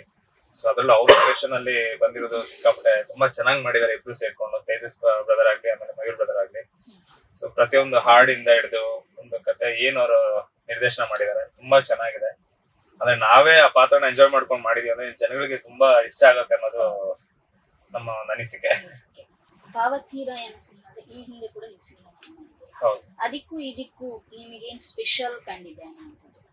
ತುಂಬಾ ಸ್ಪೆಷಲ್ ಇದೆ. ಆಕ್ಚುಲ್ ಆಗಿ ಅದು ಗಾರುಡಿಗನ ಒಂದು ಮೊದಲನೇ ಸಿನಿಮಾ ಆಗಿದೆ. ಬಟ್ ಅದರಲ್ಲಿ ಏನು ಕಲೀಲಿಕ್ಕೆ ಅವಕಾಶ ಸಿಗ್ಲಿಲ್ಲ. ಬಟ್ ಈ ಒಂದು ಭಾವತೀರಯನ ಸಿನಿಮಾದಲ್ಲಿ ಕಲಿಯೋದಕ್ಕೆ ತುಂಬಾ ಅವಕಾಶ. ಅಂದ್ರೆ ಮಕ್ಕಳಿಗೆ ಯಾವ ರೀತಿ ಟೀಚರ್ಸ್ ಪಾಠ ಹೇಳ್ಕೊಡ್ತಾರೆ, ಆ ರೀತಿ ಒಂದು ಕ್ಲಾಸ್ ತಗೊಂಡು ಹೇಳ್ಕೊಟ್ಟು ಇದೇ ರೀತಿ ಬರ್ಬೇಕು ಅನ್ನೋದು ನಮ್ಮ ತೇಜಸ್ ಬ್ರದರ್ ಅಂತೂ ತುಂಬಾ ಹಾರ್ಡ್ ವರ್ಕ್ ಮಾಡಿ ಹೇಳ್ಕೊಟ್ಟು ಮಾಡ್ತಿದ್ದಾರೆ. ನಾನು ಅದೇ ರೀತಿ ನನ್ನ ಪ್ರಯತ್ನ ಪಟ್ಟು ನಾನು ಮಾಡಿದ್ದೀನಿ. ಸೊ ಅದು ಒಂದು ಒಳ್ಳೆ ರಿಸಲ್ಟ್ ಸಿಕ್ಕಿದೆ ಅಂತ ನಾನು ಅನ್ಕೊಂಡಿದ್ದೀನಿ. ಸೊ ತುಂಬಾ ಖುಷಿ ಆಗತ್ತೆ ಆಕ್ಚುಲಿ. ಈ ಒಂದು ಫಿಲ್ಮ್ ಅಲ್ಲಿ ನಿಮ್ಮನ್ನು ನೀವು ತೊಡಗಿಸಿಕೊಂಡಿರುವಂತದ್ದು ನಿಮಗೆ ತುಂಬಾ ಖುಷಿ ಆಗುತ್ತೆ. ದಯವಿಟ್ಟು ಎಲ್ಲರೂ ಥಿಯೇಟರ್ಸ್ ಬಂದು ಸಿನಿಮಾ ನೋಡಿ, ತುಂಬಾ ಚೆನ್ನಾಗಿ ಮೂಡ್ ಬಂದಿದೆ. ಅದ್ರಲ್ಲೂ ಫ್ಯಾಮಿಲಿ ನೋಡುವಂತ ಮೂವಿ. ಎಲ್ಲೂ ಯಾವುದೇ ಒಂದು ಸಂದರ್ಭದಲ್ಲೂ ಮುಜುಗರ ಆಗೋದಿಲ್ಲ, ಏನಿಲ್ಲ. ಒಂದು ಕುತೂಹಲದಿಂದ ನೋಡ್ತೀರಾ, ತುಂಬಾ ಚೆನ್ನಾಗಿದೆ. ಎಲ್ಲೂ ನಿಮ್ಗೆ ಬೇಸರ ಆಗೋದಿಲ್ಲ. ಒಂದು ಮುಂದೆ ಏನಾಗುತ್ತೆ ಅನ್ನೋದೊಂದು ಕ್ಯೂರಿಯಾಸಿಟಿ ಇರುತ್ತೆ. ಬಟ್ ಪ್ರೀತಿ ಹೇಳ್ದಂಗೆ ಎಲ್ಲರೂ ಹೇಳ್ದಂಗೆ 6 ವರ್ಷದಿಂದ 60 ವರ್ಷದವರೆಗೂ ಪ್ರೀತಿ ಅಂದ್ರೆ ಏನು ಅಂತ ತೋರಿಸ್ಕೊಟ್ಟಿದ್ದಾರೆ. ಸೊ ಎಲ್ಲಾರಲ್ಲೂ ಪ್ರೀತಿ ಅನ್ನೋದು ಇದ್ದೇ ಇರುತ್ತೆ. ಬಟ್ ಇದರಲ್ಲಿ ಡಿಫ್ರೆಂಟ್ ಆಗಿ ಇನ್ನೂ ಚೆನ್ನಾಗಿ ತೋರಿಸ್ಕೊಟ್ಟಿದ್ದಾರೆ. ಸೊ ದಯವಿಟ್ಟು ಮಿಸ್ ಮಾಡ್ದಂಗೆ ಥಿಯೇಟರ್ ಬಂದು ಸಿನಿಮಾ ನೋಡಿ. ಇದೇ ಫೆಬ್ರವರಿ 21ಗೆ. ಸೊ ಆಲ್ಮೋಸ್ಟ್ ಎಲ್ಲ ಕರ್ನಾಟಕದ ಆದ್ಯಂತ ಸೊ ಒಂದಷ್ಟು ಜಿಲ್ಲೆಗಳಲ್ಲಿ ಬಿಡುಗಡೆ ಆಗ್ತಿದೆ. ಮಿಸ್ ಮಾಡ್ದಂಗೆ ಸಿನಿಮಾ ನೋಡಿ, ಹೊಸಬರ ತಂಡಕ್ಕೆ ಪ್ರೋತ್ಸಾಹ ಕೊಡಿ, ಆಶೀರ್ವದಿಸಿ, ಸಪೋರ್ಟ್ ಮಾಡಿ. Thank you. ಈ ಒಂದು ಸಿನಿಮಾದಲ್ಲಿ ನಿರ್ಮಾಪಕರಾಗಿರುವಂತಹ ಶೈಲೇಶ್ ಅಂಬೇಕಲ್ಲು ನಮ್ಮ ಜೊತೆ ಇದ್ದಾರೆ. ಸರ್, ನಿಮ್ಗೆ ಈ ಕಾರ್ಯಕ್ರಮಕ್ಕೆ ಸ್ವಾಗತ. ಸರ್, ನೀವು ಸಾಮಾಜಿಕವಾಗಿ ಶಿಕ್ಷಣ ಕ್ಷೇತ್ರದಲ್ಲಿ ಅಂದ್ರೆ ಸುಳ್ಯದಲ್ಲಿ ಅಮ್ಮ ಚಿಣ್ಣರ ಮನೆ ಆಗಿರ್ಬೋದು, ಇನ್ನೊಂದು ರಾಜಕೀಯದಲ್ಲಿ ದೇವಚಹಳ್ಳ ಅಲ್ಲಿರುವಂತಹ ಗ್ರಾಮ ಪಂಚಾಯತ್ ಹಾಲಿ ಅಧ್ಯಕ್ಷ ಆಗಿದ್ರಿ. ಸಾಮಾಜಿಕವಾಗಿ ಕೂಡ ನೀವು ನಿಮ್ಮನ್ನು ತೊಡಗಿಸಿಕೊಂಡಿದ್ರಿ, ಸಾಕಷ್ಟು ಸಾಧನೆಯನ್ನು ಕೂಡ ಮಾಡಿದ್ದೀರಿ. ಈ ಒಂದು ಕ್ಷೇತ್ರವನ್ನ ಬಿಟ್ಟು ನೀವು ಸಿನಿಮಾ ಕ್ಷೇತ್ರಕ್ಕೆ ಬರ್ಲಿಕ್ಕೆ ಕಾರಣ ಏನು ಸರ್? ಫಸ್ಟ್ ಆಫ್ ಆಲ್ ನನ್ನ ಕ್ವಶನ್. ಯಾಕಂದ್ರೆ ಇದಿಷ್ಟರಲ್ಲಿ ನೀವು ತೊಡಗಿಸಿಕೊಂಡಿದ್ರಿ, ಅಲ್ಲಿಂದ ನೀವು ಈ ಒಂದು ಫಿಲ್ಮಿಗೆ ಬರ್ಬೇಕು ಅಂತ ನಿಮ್ಗೆ ಯಾಕೆ ಅನ್ನಿಸ್ತು ಅಂತ? ಬಹುಶಃ ನನ್ನ ಎಳವೆಯಿಂದಲೇ ನಂದು ಸಾಮಾಜಿಕ ಕ್ಷೇತ್ರದಲ್ಲಿ ನಾನು ಆಸಕ್ತಿ ಉಳ್ಳವನಾಗಿದ್ದೆ, ಸಣ್ಣ ಪ್ರಾಯದಿಂದ. ಆದರೆ ಅಚಾನಕ್ಕಾಗಿ ನಮ್ಮ ಮಕ್ಕಳ ಒಂದು ಬೆಳವಣಿಗೆಯನ್ನು ನೋಡಿಕೊಂಡು, ಬಹುಶಃ ಅವರು ಸಣ್ಣ ಪ್ರಾಯದ ನನ್ನ ಮಗ ಇರ್ಬೋದು, ಅವನ ಸ್ನೇಹಿತ ತೇಜಸ್ ಇರಬಹುದು, ಬೇರೆ ಬೇರೆ ಅವರ ಪ್ರಾಥಮಿಕ ಶಾಲೆಗಳಿಂದಲೇ ಸಾಂಸ್ಕೃತಿಕವಾಗಿ ಅವರು ತಮ್ಮ ತಾವು ತೊಡಗಿಸಿಕೊಂಡವರು ಎಲ್ಲ. ಇವಾಗ ಪ್ರತಿಭಾ ಕಾರಂಜಿಗಳಿರ್ಬೋದು, ಬೇರೆ ಬೇರೆ ಸ್ಪರ್ಧೆಗಳಲ್ಲಿ ಭಾಗವಹಿಸಿದ ಇರ್ಬೋದು. ವಿಶೇಷವಾಗಿ ದೆಹಲಿಯಲ್ಲಿ ನಡೆದಿರ್ತಕ್ಕಂಥ ಚಿತ್ರಕಲಾ ಸ್ಪರ್ಧೆಗಳಿರ್ಬೋದು, ಇನ್ಸ್ಪೈರ್ ಅವಾರ್ಡ್ಗಳಿರಲ್ಲ, ಬೇರೆ ಕಾರ್ಯಕ್ರಮ ಭಾಗವಹಿಸಿದ ಹಿನ್ನೆಲೆಯಲ್ಲಿ ತದನಂತರ ಅವರು ಎಜುಕೇಶನ್ ಆಳೋ ಶಿಕ್ಷಣ ಸಂಸ್ಥೆಗೆ 8ನೇ ತರಗತಿಯಿಂದ ದ್ವಿತೀಯ PUC ವರೆಗೆ ಅವರು ಓದಿದ ಸಂದರ್ಭದಲ್ಲಿ ಅಲ್ಲಿ ಈ ಒಂದು ಕ್ಷೇತ್ರಕ್ಕೆ ಸಾಕಷ್ಟು ಒತ್ತು ಕೊಟ್ಟರು. ಅವರು ಈ ಹಿನ್ನೆಲೆಯಲ್ಲಿ ಬಹುಶಃ ಮಕ್ಕಳ ಒಂದು ಬೆಳವಣಿಗೆ ದೃಷ್ಟಿಯಿಂದ ನಾನು ಅಚಾನಕ್ಕಾಗಿ ಒಂದು ಕ್ಷೇತ್ರಕ್ಕೆ ಧುಮುಕಿದ್ದೇನೆ ಹೊರತಾಗಿ ನಾನು ಅಪೇಕ್ಷೆ ಬಯಸಿ ಬಂದವನಲ್ಲ. ಹೀಗಾಗಿ ಅಚಾನಕ್ಕಾಗಿ ಬಂದಿದ್ರೆ ಈಗ ನಿರ್ಮಾಪಕರಾಗಿ ನೀವು ಅನಿವಾರ್ಯ ಮತ್ತು ಅನಿರೀಕ್ಷಿತವಾಗಿ. ಈ ಒಂದು ಈ ಭಾವತಿರಯನ ಸಿನಿಮಾದಲ್ಲಿ ನಿರ್ಮಾಪಕರಾಗಿದ್ದೀರಿ ಸರ್. ಇದ್ರ ಅನುಭವ ಹೇಗಿದೆ? ನಿರ್ಮಾಪಕರಾಗಿ ಒಂದಷ್ಟು ಸಮಸ್ಯೆಗಳಿರ್ಬೋದು ಅಥವಾ ಸವಾಲು ಕೂಡ ಆಗಿರ್ತದೆ. ಪ್ರೊಡ್ಯೂಸ್ ಮಾಡ್ಬೇಕು ಅಂತ ಹೇಳಿದ್ರೆ ಒಂದು ತುಂಬಾ ದೊಡ್ಡ ಕೆಲಸ ಇದು ತುಂಬಾ ಕಷ್ಟ ಕೂಡ. ಅದ್ರಲ್ಲಿ ನೀವಿದ್ದೀರಿ ಈಗ. ನಿರ್ಮಾಪಕನಾಗಿ ಏನೊಂದಷ್ಟು ಆರ್ಥಿಕವಾಗಿ ಮಕ್ಕಳಿಗೆ ಸಹಾಯ ಮಾಡುವಂತ ಪ್ರಯತ್ನವನ್ನು ನಾವು ನಮ್ಮ ಕುಟುಂಬಸ್ಥರು, ನಮ್ಮ ತೇಜಸ್ ಅವರ ಮನೆಗಳು ಸೇರ್ಕೊಂಡು ಇದಕ್ಕೊಂದಷ್ಟು ಬಂಡವಾಳವನ್ನ ಸುರಿದಿದ್ದೇವೆ. ಕಷ್ಟ ಕಾರ್ಪಣ್ಯಗಳ ಬಗ್ಗೆ ಮಕ್ಕಳೇ ಓಡಾಟ ಮಾಡಿರೋ ನಮಗೆ ಕಷ್ಟ ಕಾರ್ಪಣ್ಯ ಗೊತ್ತಿಲ್ಲ. ಆದ್ರೆ ಒಂದಷ್ಟು ಸಮಸ್ಯೆಗಳ ಮಧ್ಯೆ ಕೂಡ ಆರ್ಥಿಕವಾಗಿ ಅವರಿಗೆ ಒಂದು ಬೆಂಬಲವನ್ನು ಕೊಟ್ಟಿದ್ದೇವೆ, ಸಪೋರ್ಟಿವ್ ಮಾಡಿದ್ದೇವೆ. ಈಗ ಈಗ ನಿಮ್ಮ ಫೀಲ್ಡ್ ಬೇರೆ ಆಗಿತ್ತು, ಇದೊಂದು ಅಚಾನಕವಾಗಿ ಈ ಒಂದು ಕ್ಷೇತ್ರಕ್ಕೆ ಬಂದಿದೆ. ನಿಮಗೆಲ್ಲಾದ್ರೂ ನಂಗೆ ಇದು ಕಷ್ಟ ಆಯ್ತು, ಇದು ಬೇಡ ಆಗಿತ್ತು, ಆ ರೀತಿಯಾಗಿ ನೆಗೆಟಿವ್ ಥಿಂಗ್ಸ್ ಏನಾದ್ರು ನಿಮಗೆ ಯೋಚನೆ ಆಗಿದ್ಯಾ ಅಂತ? ಮಕ್ಕಳ ಅವರ ಓಡಾಟ ನೋಡಿದಾಗ, ಅವರ ಬೆಳವಣಿಗೆ ನೋಡಿದಾಗ ಇದರಲ್ಲಿ ಯಶಸ್ಸು ಖಂಡಿತ ನಮಗೆ ಸಿಗಬಹುದು ಅನ್ನುವಂಥದ್ದಿತ್ತು. ಆರ್ಥಿಕವಾಗಿ ಒಂದಷ್ಟು ನಮಗೆ ಕಷ್ಟ ಅಂತ ಅನಿಸಿದ್ರು ಕೂಡ ಅದನ್ನೊಂದು ಸೈಡ್ಗೆ ಇಟ್ಟು ಒಂದಷ್ಟು ಪ್ರೋತ್ಸಾಹವನ್ನು ಕೊಟ್ಟು ಮಕ್ಕಳ ಒಂದು ಮೂಮೆಂಟ್ ನೋಡಿದಾಗ ನಮಗೆ ಸಪೋರ್ಟ್ ಮಾಡುವ, ಕಷ್ಟ ಆದ್ರೂ ತೊಂದರೆ ನಾವು ಅವರಿಗೆ ಬೆಂಬಲ ಕೊಡುವ ಅಂತ ನಮ್ಗೆ ಅನ್ಸೋದಕ್ಕೋಸ್ಕರ ಅವ್ರ ಜೊತೆ ನಿಂತಿದ್ದೇವೆ. ಅದ್ರ ಕಷ್ಟ ಅಂತ ನಮ್ಗೆ ಏನೋ ಅನ್ಸಲಿಲ್ಲ. ಅದನ್ನೆಲ್ಲ ಮಕ್ಕಳೇ ಆ ಕಷ್ಟ ಸುಖವನ್ನೆಲ್ಲ ಅವರೇ ಹೊತ್ಕೊಂಡಿದ್ದಾರೆ. ಅವರ ಒಂದು ಕನಸೇ ತಂದೆಯವರಿಗೆ ಒಂದು ಶಕ್ತಿಯಾಗಿರುವ. ಇದೊಂದು ತುಂಬಾ ಸ್ಪೆಷಲ್ ಅಂತ ಅನಿಸ್ತದೆ. ಯಾಕಂತ ಹೇಳಿದ್ರೆ ಒಂದು ಸಿನಿಮಾದಲ್ಲಿ ತಂದೆ ಮತ್ತೆ ಮಗ ಹೀಗೆ ದುಡಿಯುವಂಥದ್ದು. ಈಗ ಮಗನ ಜೊತೆ ನೀವು ಮಗನ ಸಿನಿಮಾಕ್ಕೆ ನೀವು ನಿರ್ಮಾಪಕರಾಗಿದ್ದೀರಿ. ಇದು ನಿಮ್ಗೆ ಎಷ್ಟು ಖುಷಿ ಮತ್ತೆ ಎಷ್ಟು ಸ್ಪೆಷಲ್? ತುಂಬಾ ಖುಷಿ ಆಗಿದೆ. ಮಗ ಅನ್ನೋದಕ್ಕೆ ಅವ್ರಿಬ್ರು ಕೂಡ ಅವ್ರ ಮಕ್ಕಳಿದ್ದಾಗ ನಮಗೆ. ಅವನು ಆಳೋಸಲ್ಲಿ ಓದಿದಾಗ್ಲೂ ಕೂಡ ನಮ್ಮ ಜೊತೆ ಬಹಳಷ್ಟು ಅಣ್ಣ ಮನೆಗೆ ನಿರಂತರ ಸಂಪರ್ಕದಿರುವ. ಈ ಸಂದರ್ಭದಲ್ಲಿ ನಾನು ಒಂದಷ್ಟು ಜನಗಳನ್ನ ಜ್ಞಾಪಿಸಿಕೊಳ್ಬೇಕಾದಂತ ಜವಾಬ್ದಾರಿ ನಂದು ಅಂತ ಭಾವಿಸಿಕೊಂಡಿದ್ದೇನೆ. ಬಹುಶಃ ಎಳವೆಯಲ್ಲಿ ಸಂಗೀತ ಕ್ಷೇತ್ರದ ಆಸಕ್ತಿ ಹೊಂದಿದ ಸಂದರ್ಭದಲ್ಲಿ ಸುಳ್ಯದಲ್ಲಿ ಸುಗಮ ಸಂಗೀತದ ಗುರುಗಳಾಗಿರ್ತಕ್ಕಂಥ KR ಗೋಪಾಲಕೃಷ್ಣ ಅವರ ಕರಡಿಯಲ್ಲಿ ಬೆಳೆದವನು. ಬಹುಶಃ ಸಂಗೀತ ಕ್ಷೇತ್ರದಲ್ಲಿ ಆಗಲೂ ಕೂಡ ಅವರ ಒಂದು ಮಾರ್ಗದರ್ಶನ ಗೊತ್ತಿದ್ದಾಗ ಸಣ್ಣದಿದ್ದಾಗೂ ಕೂಡ ಹೇಳಿದ, ಕೇವಲ ಹಾಡು ಮಾತ್ರ ಮುಖ್ಯ ಅಲ್ಲ, ಇದ್ರ ಜೊತೆಗೆ ಅದಕ್ಕೆ ಪೂರಕವಾಗಿರ್ತಕ್ಕಂಥ ಮ್ಯೂಸಿಕ್ ಫೀಲ್ಡ್ಗಳನ್ನ ಸ್ವಲ್ಪ ಆಯ್ದುಕೋ, ಯಾಕಂದ್ರೆ ಸ್ವರ ಅನ್ನತಕ್ಕಂಥ ಶಾಶ್ವತ ಹೇಳೋದಕ್ಕೆ ಆಗೋದಿಲ್ಲ. ಬಹುಶಃ ಆವತ್ತಿದ್ಲೇ ಅದನ್ನ ಮನಸ್ಸಿಗೆ ಗಟ್ಟಿ ಹಾಕೊಂಡು ಬೇರೆ ಬೇರೆ ಕ್ಷೇತ್ರಗಳಲ್ಲಿ ಕೆಲಸವನ್ನು ಮಾಡಿದ. ತದನಂತರ ಅವನು ಪ್ರಾಥಮಿಕ ವಿದ್ಯಾಭ್ಯಾಸ ಮುಗಿಸಿದ ತಕ್ಷಣ ಪ್ರೌಢ ಶಿಕ್ಷಣಕ್ಕೆ ಅವನು ಆಳ್ವಾಸಿಗೆ ಹೋದ. 8ನೇ ತರಗತಿಯಿಂದ ದ್ವಿತೀಯ PUC ವರೆಗೆ ಅಲ್ಲಿ ಓದಿದ. ಆ ಸಂದರ್ಭದಲ್ಲಿ ಬಹುಶಃ ಅವನಿಗೆ ವಿಶೇಷವಾಗಿ ಅಲ್ಲಿ ಜೀವನ್ ರಾಮ್ ಸುಳ್ಯ ಇವರ ಗರಡಿಯಲ್ಲಿ ನಾಟಕ ಕ್ಷೇತ್ರವನ್ನು ಬಹುಶಃ ಇಲ್ಲಿ ಇರ್ತಕ್ಕಂಥ ಇಬ್ಬರು ಕೂಡ ಇವನು ತೇಜಸ್ ಕಿರಣ್ ಮತ್ತು ಮಯೂರು, ಇದ್ರ ಜೊತೆಲಿ ಬಹುಶಃ ನಮ್ಮ ಇದರಲ್ಲಿ ನಟಿಸಿರ್ತಕ್ಕಂಥ ಚಂದನ ಅನಂತಕೃಷ್ಣ ಅವರು ಕೂಡ ಅಲ್ಲಿ ಅದೇ ಗರಡಿಯಲ್ಲಿ ಬೆಳೆದವರು. ಇವರು ನಾಟಕದಲ್ಲಿ ಜೊತೆಯಾಗಿ ಮುಂದಿಟ್ಟವರು. ಬಹುಶಃ ಇದು ಇವನಿಗೆ ಮುಂದಿನ ಜೀವನಕ್ಕೆ ಪ್ರೇರಣೆ ಆಯಿತು ಅಂತ ನಾನು ಭಾವಿಸಿದ್ದೇನೆ. ಜೊತೆಗೆ ನಮಗೆ ಬೇರೆ ಕೂಡ ಕೇವಲ ಇವತ್ತು ನನಗೆ ಅನಿಸ್ತಕ್ಕಂಥದ್ದು ರಂಗಕ್ಷೇತ್ರದಲ್ಲಿ ಮತ್ತು ಸಂಗೀತ ಕ್ಷೇತ್ರ, ಇದ್ರ ಜೊತೆಯಲ್ಲಿ ಚಿತ್ರಕಲೆಯಲ್ಲಿ ಕೂಡ ನಮಗೆ ಇವತ್ತು ಶ್ರೀಹರಿ ಪೈಂದೋಡಿ ಇರ್ಬೋದು, ಪ್ರಸನ್ನ ಐವನಾಡ್ ಇರ್ಬೋದು, ಇವರ ಚಿತ್ರದ ಒಂದು ಮಾರ್ಗದರ್ಶನ ರಾಷ್ಟ್ರ ಮಟ್ಟದಲ್ಲಿ ಬಹುಶಃ ದೆಹಲಿಯಲ್ಲಿ ರಾಷ್ಟ್ರ ಮಟ್ಟದಲ್ಲಿ ಭಾಗವಹಿಸಿ ಕೂಡ 4ನೇ ಸ್ಥಾನವನ್ನು ರಾಷ್ಟ್ರ ಮಟ್ಟದಲ್ಲಿ ಪಡೆದಿರ್ತಕ್ಕಂಥ ನನ್ನ ಜ್ಞಾಪಿಸಕ್ಕೆ ಅವರ ಗುರುಗಳನ್ನ ವಿಶೇಷವಾಗಿ ನಾವು ಯಾಕಂದ್ರೆ ಗುರುಗಳನ್ನು ಮರಿಬಾರ್ದು. ಗುರುಗಳು ನಮ್ಮನ್ನು ಪ್ರೋತ್ಸಾಹ ಮಾಡಿದಂಥ ಗುರುಗಳನ್ನ ನಿರಂತರವಾಗಿ ಜ್ಞಾಪಕ ಇಟ್ಟುಕೊಳ್ಬೇಕು. ಅದಕ್ಕೋಸ್ಕರ ಆ ಗುರುಗಳನ್ನು ಕೂಡ ಸ್ಮರಿಸ್ತಾರೆ. ಬಹುಶಃ ಇವತ್ತು ಇವನ ಏನು ಈ ಬೆಳವಣಿಗೆಗಳಿದೆ ಇದಕ್ಕೆಲ್ಲ ಬಹುಶಃ ಅವರಿಗೆ ನಾವು ಸಮರ್ಪಣೆ ಮಾಡಬೇಕು ಅಂತ ನನಗೆ ಅನಿಸ್ತಾ ಇದೆ. ಈ ಒಂದು ಭಾವತಿರಾಯನ ಸಿನಿಮಾದ ಬಗ್ಗೆ ವೀಕ್ಷಕರಿಗೆ ನೀವೇನು ಹೇಳಕ್ಕೆ ಇಷ್ಟ? ಒಂದೇ ಮಾತು, ಬಹುಶಃ ಅವ್ರು ಇಷ್ಟಪಟ್ಟಿದ್ದಾರೆ, ನಾವು ಕಷ್ಟಪಟ್ಟಿದ್ದೇವೆ.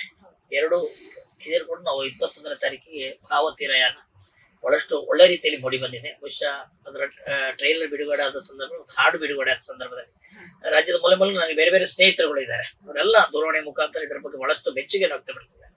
ಖಂಡಿತವಾಗಿ ಇದೊಂದು ಒಳ್ಳೆ ಕನ್ನಡ ಚಲನಚಿತ್ರವಾಗಿ ಮೂಡಿ ಬರ್ತದೆ ಅನ್ನುವಂಥ ವಿಶ್ವಾಸ ಇದೆ. ಖಂಡಿತವಾಗಿಯೂ ಎಲ್ಲ ವಿಶೇಷವಾಗಿ ನಮ್ಮ ಕರಾವಳಿಯ ಒಬ್ಬ ಹುಡುಗ, ನನ್ನ ಮಗ, ನನಗೆ ಒಂದು ಪ್ರೋತ್ಸಾಹ ಕೊಡಿ. ಪುತ್ತೂರು, ಮಂಗಳೂರು ನಮ್ಮ ಜಿಲ್ಲೆಯಲ್ಲಿ ಬಹಳಷ್ಟು ಒಳ್ಳೆ ರೀತಿಯ ಒಂದು ಪ್ರೋತ್ಸಾಹವನ್ನು ಕೊಟ್ಟು ಬಹುಶಃ ಈ ಕ್ಷೇತ್ರದಲ್ಲಿ ಇನ್ನಷ್ಟು ಮುಂದುವರಿಯುವುದಕ್ಕೆ ಎಲ್ಲರ ಆಶೀರ್ವಾದ, ಜನಗಳ ಆಶೀರ್ವಾದ ಮತ್ತು ಸಹಕಾರ ಇರಲಿ ಅನ್ನುವಂಥ ಪ್ರಾರ್ಥನೆ. 21ನೇ ತಾರೀಕಿಗೆ ಬಿಡುಗಡೆ ಆಗುವಂತ ಈ ಚಿತ್ರವನ್ನು ಎಲ್ಲರೂ ಚಿತ್ರಮಂದಿರದಲ್ಲಿ ಬಂದು ನೋಡಿ ನಮ್ಮ ಮಕ್ಕಳಿಗೆ ಹಾರೈಸಬೇಕು ಅನ್ನುವಂತ ವಿನಂತಿಯನ್ನ ಮಾಡಿಕೊಳ್ತಾ ಇದ್ದೇನೆ.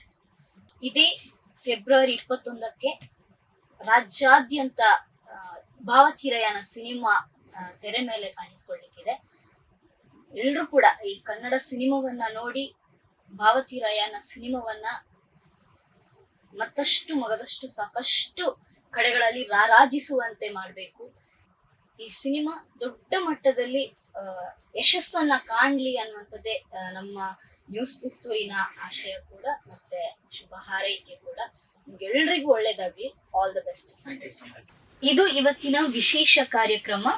ಮತ್ತೆ ವಿಶೇಷ ಕಾರ್ಯಕ್ರಮದಲ್ಲಿ ಸಿಗೋಣ. ಅಲ್ಲಿವರೆಗೆ ನೋಡ್ತಾ ಇರಿ ನ್ಯೂಸ್ ಪುತ್ತೂರು, ಜನಮನದ ಪ್ರತಿಧ್ವನಿ. ವಸ್ತುನಿಷ್ಠತೆ, ವಿಶ್ವಾಸಾರ್ಹತೆ, ನಿಖರತೆಗಾಗಿ ನೋಡ್ತಾ ಇರಿ ನ್ಯೂಸ್ ಪುತ್ತೂರು, ಜನಮನದ ಪ್ರತಿಧ್ವನಿ.